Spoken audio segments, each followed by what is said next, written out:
Hello, everyone. Welcome to this edition of the Clintastic podcast. Today, we're joined by two very special and seasoned guests from the clinical research industry. Our topic today is fake CRAs, which is something I get asked about quite a lot, particularly from QA and compliance people. But first, I'm going to allow my guests to introduce themselves. James, would you like to take a minute and introduce yourself? And then Dan, if you could take a minute or two there, that'd be great. Thank you.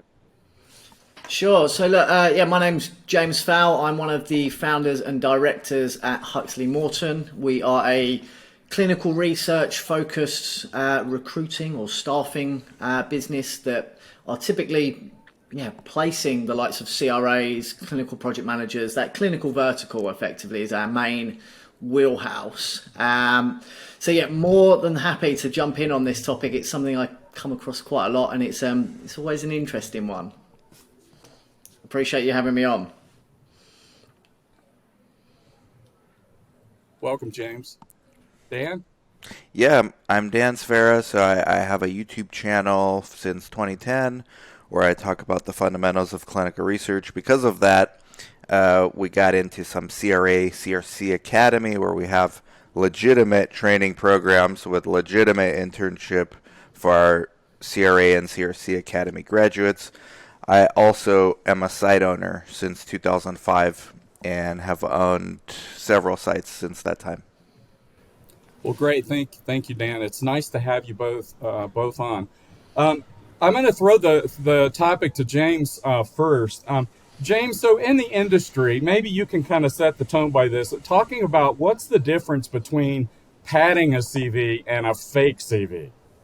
Okay, well, I guess it depends on who you're speaking to, but look, I think if we're honest with ourselves, we've all probably, at one point in our lifetimes, embellished or over-exaggerated some of our accomplishments, our achievements, and what we've done. Often it's, it comes from childhood, kind of everything was, it was this big and whatever. And I guess that is where padding a CV comes in. You want to, I guess, try and emphasize your skills as best as you can. And I'm not against people, blowing their own trumpet to an extent and saying how great they are, and padding that a little bit. But I think where things cross the line, and this is where kind of today's subject comes from, is when you just outright falsify your experience or your expertise to the point where you haven't worked a position, you haven't got a particular accreditation or qualification, and it steps beyond that mark of saying how great you are to then just completely falsifying things. So that's the differentiator for me. Yeah. Okay. Great. Thank you, James. Dan, I know you feel passionately about this topic. So this comes up quite a lot, I think, in the industry by QA and compliance people. So Dan, what's your point of view about the fake CV issue? Why does this come up? Why is it an issue for our industry? Well, a number of reasons. Let's start with the most obvious, and the most important, which is patient safety is impacted. We can get into that in the horror stories later. For a more practical annoyance for sites, it's inexperienced CRAs affecting our payments. As a site owner, luckily I've never had an inexperienced CRA monitor my sites. But there is a key step in a monitoring visit, and every CRO sponsor sets it up differently, where you have to verify visits in order to get payment. I can only imagine it already is difficult enough to get paid as a site. I can only imagine if there's a fake CRA coming in. We'd never get paid. And then there's the sponsor ramifications. How are you having these CRAs that don't know anything about what they're doing going out there and reviewing data? They all get caught eventually. The problem is it costs money, and it's so inefficient, and it slows everything down in an already inefficient industry. I don't understand why primarily CROs, are the main culprits of falling victim to these fake CRAs. Interesting. Okay. Well, good. So I know both of you have had some experiences with said fake CRA. So maybe this is an opportunity to chime in here and talk a little bit about a couple of horror stories that you've personally had experience with or heard about in the past. So would one of you like to take a shot at a horror story here? Sure. Look, I'll jump in with kind of at the application stage, really. I guess a lot of our clients are CROs who are hiring CRAs. I guess, of course, there's this thing that they want to come to us to find vetted people. So we're often doing a lot of screening calls, and it's almost embarrassing to say the amount of applicants where I'm no clinical research professional, but I know instantly that they are talking a load of BS, and I would say probably go as high as 20 to 40% of some of the CRA applicants that we interview just aren't real. They are in some way, shape or form falsifying their resume. And I think probably recently I had a situation where I sat on Zoom with somebody, and it was almost like there was somebody else in that room feeding them questions to generic interview, or feeding them answers to generic interview questions. You know, they spoke broken English, so that it was like, is there a delay here, or are they just waiting for, almost like having a radio piece in their ear for what they should be saying? And it was laughable, and I was just like, how could that? There's not a chance in hell that I could put this person in front of one of my clients. And that's probably just one of the instances where it was just so blatantly obvious that this person was trying to fake it before they make it, because it was appalling. Yeah, and I can see a well-meaning staffing person who's getting lots of pressure to fill a position might gloss over sometimes, chalking it up to low bandwidth or lack of English capability or whatever. I could see that happening. There's Dan, normally a lot of excuses, Tim. I was going to say there's normally a lot of excuses, and you start thinking, hold on, right, okay, so their internet's not great today, their video doesn't work, I've had to ask them 6 times to put it on, slow connection, microphone doesn't work, and you just start to think, hold on, if it's not adding up, it's not adding up. But I mean, Dan, you must have come across this at site level as well, dealing with individuals, right? I've never had it, thankfully, that I'm aware of. I've never had a fake CRA monitor one of my sites in 17 years. It may have happened. I just didn't notice it. But I have noticed it because of my YouTube channel. So I get random comments from people all the time, right? And a lot of times I personally answer the calls or the text. And this one that is like a glaring example of this. There's actually 2, but I'll start with this one first. There was this lady who insisted, okay, I do not need your academy, your CRA academy, because I have been a senior CRA. I just had a 2-year gap on my resume. I just want to do your internship. And I said, well, I'm sorry. It's our internship. We lose money on it. It's just for our graduates. You'd have to do the course like everyone else. And then she said, I will pay you $300 for a Zoom call for an hour to kind of refresh my memory about these systems I'm using, because I got hired. Wow. I said, okay, this is interesting enough. I don't need the money, but I'll do it. So I set up a Zoom with her. I got on this Zoom. And she has no clue, guys. When I tell you, like, okay, I said, what are you doing? She said, I'm in the middle of an IMV right now. It's remote. And they gave me access to this portal. She didn't even know it's EDC. So, like, she shared her screen. I'm looking at it. I'm like, okay, this is a complicated system, too.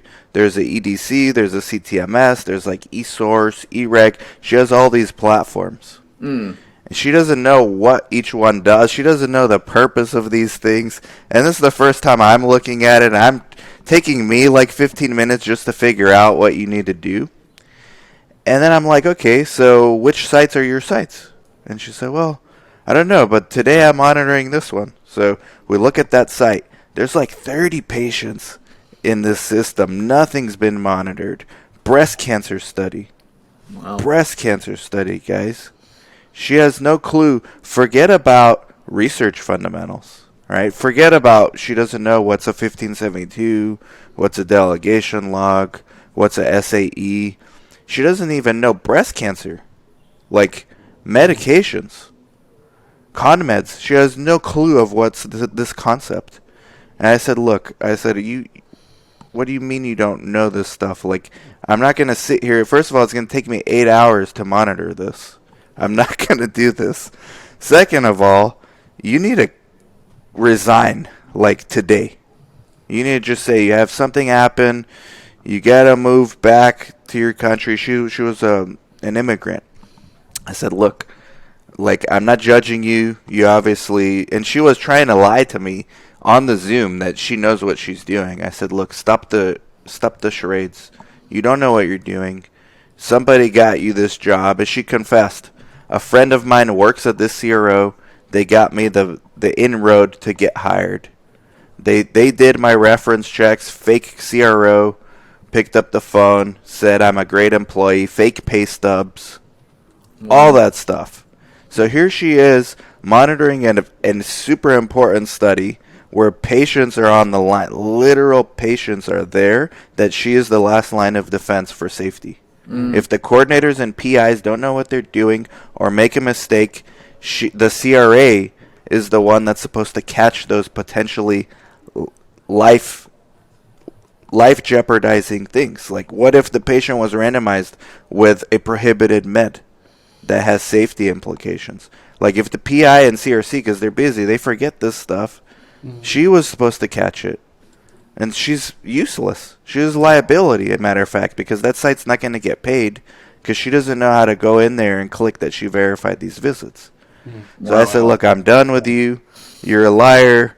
You don't ever do this again. Like, just go work at a research site before they find out that you're trying to fake your way into this industry.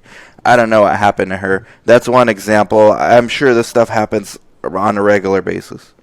Yeah, one of the things we were talking about this, the three of us, the other day, but Dan, you just brought it up here a second ago, that one of the common things you see in terms of people faking is they like to use companies that are no longer in existence or that someone has never heard of. What are some of the ways that you guys see people able to get through the system by relying on things like that? You even mentioned, Dan, fake pay stubs. James would know the list of fake companies better than me. I've had a few recruiters tell me that there is a blacklist of CROs or fake companies that a lot of these applicants use on their resume. Luckily, my company is not on there because we do have a lot of interns come through our program. So I was interested at the time in figuring out, okay, is our company on this? I don't want to be on this thing. It's not. James has probably access to these lists. It's not necessarily just that. It's just whenever it's too convenient for them to be able to muddy the waters, if that makes sense. So there's overseas experience that is difficult to check because who wants to go trying to call wherever it is and wherever around the world to find whoever the owner of that business is to find out if this person is correct. It's lack of details about clients if they were conveniently consulting for 5 years, but they can't name any of the clients that they actually worked for. Companies that you never heard of. There are, notorious ones that I've come across time and time again, and I'll name one of them, which is Ithaca CRO. I think they're based in Canada. I mean, they're not because they don't exist, But a lot of overseas applicants seem to list this CRO on their resume. And we had a junior person working for us who had about 6 or 7 applicants, all who had attended this same university overseas, all had worked for this same CRO, all suddenly had 3 years of experience as a CRA, and they were, shooting for a promotion to a senior CRA gigs. And this was a junior recruiter with us who, on paper, everything looked amazing. And it would be very easy for them to put them forward to a client, and probably very easier for an inexperienced hiring manager to say, okay, that ticks the box, that's ticked the box, that ticks the box, and the recruiter has vetted them. But none of it really added up. And kind of, as an experienced recruiter and business owner, I just can't afford that reputation hit, which is why we always buddy up kind of an experienced recruiter with a more junior one in our firm. And we kind of have a motto that is, if there's any doubt, there's no doubt, because we're not clinical research experts and gurus like Dan would be. He could probably interview them and he mentioned a 1572 a moment ago. I don't even know what that is. But what I'm looking for are the other inconsistencies where I can just say, I may not know all the science, but I know a BSer when I'm speaking to a BSer. And I will then, call out these different things, and then put the onus back onto them to say, okay, well, how are you going to prove this? How are you going to do this? When recruiters push back on these things, all of a sudden they seem to lose interest in whatever position it is, because they know that you're going to make them do a bit more legwork, and they can probably get an easier runway in from someone who's not as diligent. And they will just, their chances, I mean, that's it at the end of the day. So they'll just move. I start asking them for references or someone that I can speak to that I can see on LinkedIn and that I've maybe got mutual connections with. All of a sudden, that interest from their end dies down. So it's just kind of calling their bluff is one of the big things that I recommend to any. I like having fun. Sorry, Dan? I like having fun with these candidates because... I was just going to say, I like having fun with these candidates now, but it used to aggravate me. Like, my blood pressure would actually go up because I can't believe people are doing this. Now I just like having fun. So they try to cheat their way into getting into my academy, too, and getting, like, a lower price because, hey, you don't have to work as hard teaching me. I'm already experienced. So I asked them things like, what's a 1,572 form? If they don't correct me and say, oh, you mean a 1572 form? Then I know they're full of crap. So you would have got me there. That's one of the things I thought that was the same thing. Yeah. Exactly, James. Yeah. Hey, I tell you, the other thing we get a question about a lot, because we do both sourcing and training, is we get the question quite frequently, well, how do you know that the person you've interviewed is the person that actually showed up for training and is the same person that actually shows up to work? 2 words or you don't. One word. You live in a matrix. Social proof. And look, we live in a world where, Dan and I were talking before we jumped on here about TikTok, Instagram, YouTube, LinkedIn. There's so many things out there, and if somebody in this day and age lacks completely, they don't exist on social media, there's a good chance that they're faking it. So you should be able to check their digital footprint, so you can say this person is this person, and you can see some historic stuff without them providing it on your own accord, is what I think. Yeah, one of the things we like to do is we have our trainers actually involved in the interview process as well. So they actually see the people while they're interviewing and see the people when they show up for training. So we're able to kind of, make sure that it's the same person. But hey, we all hear stories about people paying someone to take their SAT test for them, or, something like that. And that's particularly more common, I think, in some parts of the world where they do have, these training academies and things where they're, it's a mill where they're running lots of people through and just trying to place bodies. So, okay, so the The last part of the call today, I wanted us to just kind of kick around a few ideas for the people out there that are listening to the podcast that are trying to find good quality CRAs. How does a company make sure they are not getting scammed? Be diligent. Several things. Or maybe James, go first. I was going to say probably the number one is be diligent. Don't. I guess look, I'm running a recruiting business, and it's very easy to point fingers at recruiters. We get enough of them, but at the end of the day, companies still have their own. They're the ones who make the final decision as to whether to hire or not, whether it's for a recruiter or whether it's direct, and they have to be diligent. So checking that digital footprint, that social footprint, to see what they can see of this person, asking around amongst their own network. That's probably a couple of the things. Dan, I'll let you chime in, otherwise I'll end up listing off all of the things that kind of we do here without hearing anyone else's thoughts.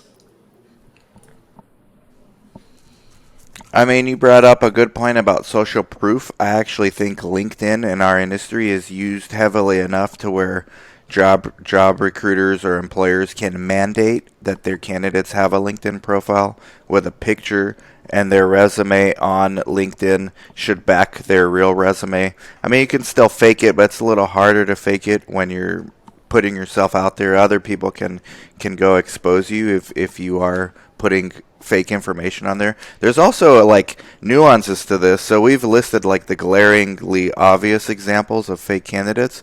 There's nuances as well. Foreign international medical graduates. How do you know this person actually is a doctor in the country they're coming from? I mean, it's really hard to kind of prove that. Like I've suspected in my own academies at times, this person said they're a pharmacist in this country. I kind of don't think so. Now, I couldn't accuse them of lying, but I would ask them things during the internship, like, well, what did you do? What is, like, in my basic understanding of some medicine clinical things, I would ask them questions, like, and I would try to gauge. So I think there's an element of laziness on the CRO's part as well, maybe even the sponsor's part. The way they do their due diligence, for my PIs as an example, when we apply for a study, is the way they should be doing their due diligence on each and every one of their candidates that they hire. I mean, my PI is experienced. He's got 5 years of research experience. We applied for a hypercholesterolemia study. He doesn't have any hypercholesterolemia research experience on his CV. He's got hypertension. He's got other things. He's got obesity, diabetes. The sponsor didn't give us the study because of that. Why can't they do the same thing for these candidates and look through the fake applicants? I mean, okay, it's one thing to say, I've worked as a senior CRA for this company.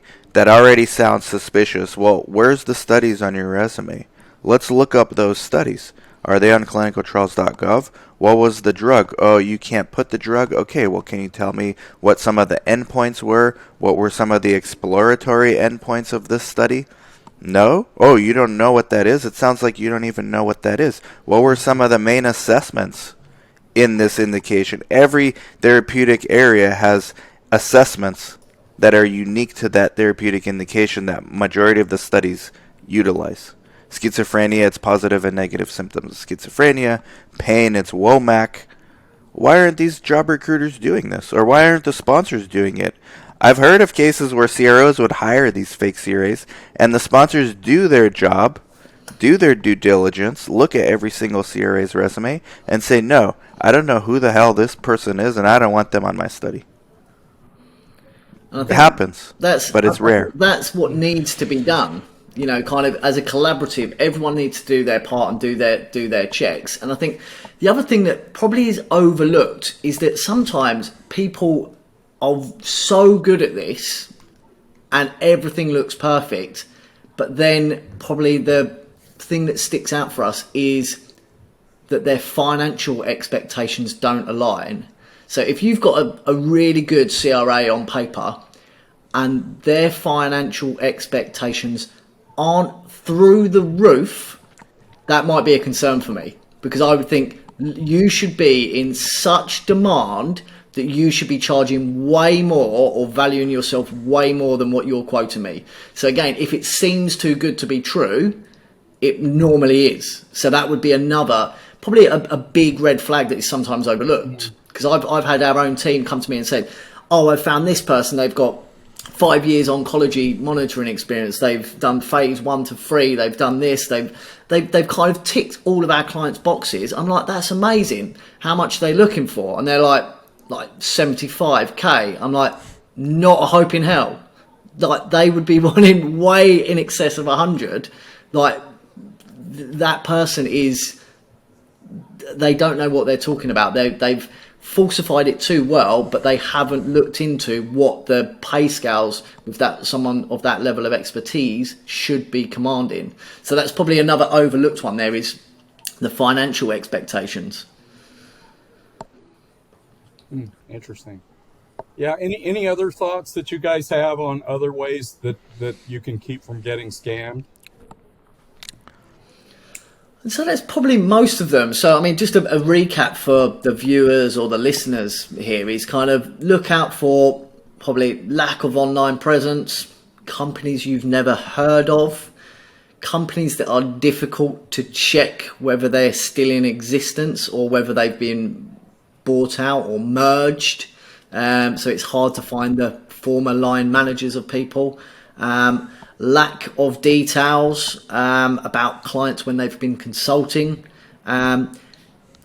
any delays and tech problems that just seem a little bit too strange and convenient, and then, like Dan says, on the more technical side of things, maybe have a list of questions to purposely try and trip someone up. So what is it, a 1572 is not, they should be calling you up on that and saying, do you mean a 1572? And if they don't, you know that, hold on, what's going on here? Either they're a terrible communicator and aren't able to push back with a client, or they just don't know what they're talking about. Do you want either of those people on your study? Probably not. I think, and yeah, financial expectations. So I'd say that's probably the checklist that we run through. And I'm going to add in that 1572 one. I need to work out what it is first, or Dan will get Dan to tell me. But other than that, yeah, you'll have fun with that one. That's the main things that I would checklist. Very good. Yeah, and I think too, anybody who's participating in interviews needs to know enough about the job that they can be dangerous, right? I think for most companies, they end up at some point, the line manager gets involved in the interview process, but that may not always be true, especially, maybe if you're a smaller company or whatever, maybe your recruiting person is doing most of it, or, but like you say, when people are presenting themselves as something they're really not, and all you're doing is looking at a CV that looks like they're a very experienced person, I think the key is being diligent. So, well, great, gentlemen. Thanks so much for the podcast today. It's been really helpful, and we will be posting this, and we'll also be making a downloadable version of the top things you can do to keep from being scammed by Fake CRA. So, with that said, we'll sign off for today. Awesome stuff. Cheers, Tim. Thank you, Tim. Thank you.